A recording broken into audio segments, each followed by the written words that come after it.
विश्वशांती कार्यासाठी जीवनभर केलेल्या कामाचा गौरव म्हणून ज्येष्ठ शिक्षक तज्ज्ञ, विश्वधर्मी प्राध्यापक डॉक्टर विश्वनाथ कराड यांच्या 83व्या वाढदिवसाच्या निमित्ताने लंडन बुक ऑफ वर्ल्ड रेकॉर्डच्या वतीने डॉक्टर अविनाश ध सकूंडे यांनी महाराष्ट्रभरातून आलेले हजारो लोकांच्या साक्षीने गौरविण्यात करण्यात आले।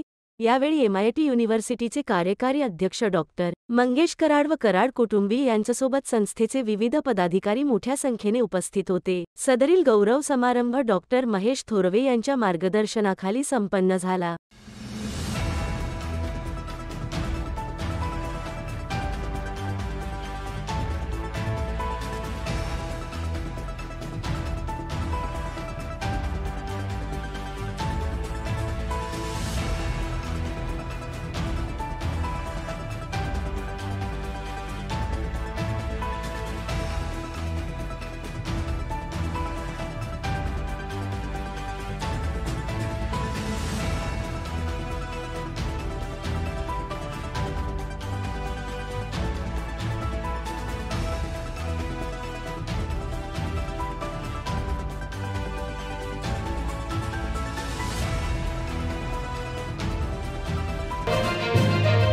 अशाच नवनवीन बातम्यांसाठी टॉक इंडिया न्यूज चॅनलला लाईक, शेअर आणि सबस्क्राईब करा।